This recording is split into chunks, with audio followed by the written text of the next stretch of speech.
74वें गणतंत्र दिवस के मौके पर हमारे मुख्यमंत्री भूपेश बघेल जी आए थे जगदलपुर। उन्होंने ध्वजारोहण किया था और बस्तर को कई सौगातें दी। उसमें से एक सौगात लामनी पार्क में भी उन्होंने दिया और 2,46,30,000 रुपए का एक पक्षी विहार हम समझ सकते हैं, उसका उन्होंने उद्घाटन किया। इसमें सवाल ये है कि पहाड़ी मैना की भी संरक्षण की यहाँ पर बड़ी जोर शोर से तैयारी हुई थी, चला भी था कुछ समय, लेकिन पहाड़ी मैना की जो हालत है वो सभी आप जान रहे हैं। ये बताइए कि यहाँ पर बताते हैं, आंकड़े भी बता रहे हैं, 450 प्रकार की प्रजातियाँ रखी गई हैं, क्या होगा उनका? बस्तर में वन विभाग ने बड़े जोर शोर से पहाड़ी मैना प्रोजेक्ट भी शुरू किया था। इनका दावा था कि पहाड़ी मैना विलुप्त हो रही है और वन विद्यालय में पहाड़ी मैना को बचाने के लिए भी करोड़ों रुपए खर्चा किए जा चुके हैं।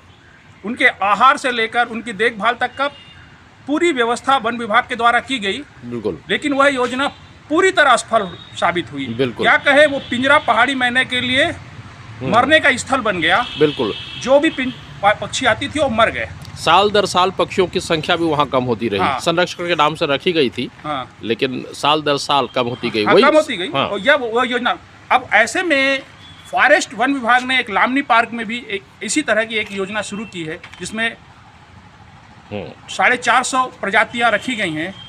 सवाल है कि इन प्रजातियों को देखभाल करने के लिए क्या सरकार के पास उचित व्यवस्था है? क्योंकि जो खबरें आ रही है उसमें यह बताया गया है कि वन विभाग के पास पर्याप्त डॉक्टर ही नहीं है जो अगर पक्षी बीमार होती है तो उनका इलाज कर सके।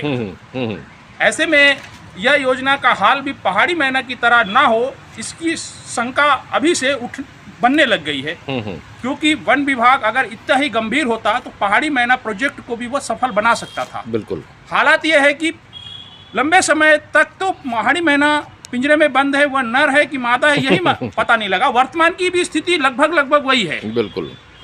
अब पहाड़ी मैना, अब लामनी पार्क में जो प्रोजेक्ट चल रहा है वह उसमें प्रजनन का भी है या सिर्फ पक्षियों को रखने का है, यह तो वन विभाग ही बताया जाता, क्योंकि इसकी सार्वजनिक नहीं हुई है अभी तक जानकारी कि वहाँ पे प्रजनन भी कर सकते हैं, ये उनकी भी व्यवस्था पर्याप्त है या नहीं है।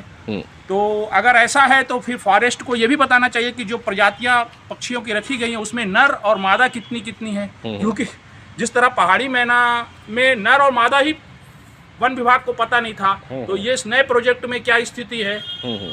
लेकिन पूर्व अनुभव से ये साफ लगता है कि पहाड़ी मैना की ही तरह इस प्रोजेक्ट का हाल होगा, जो लगभग 2.5 करोड़ रुपए का है।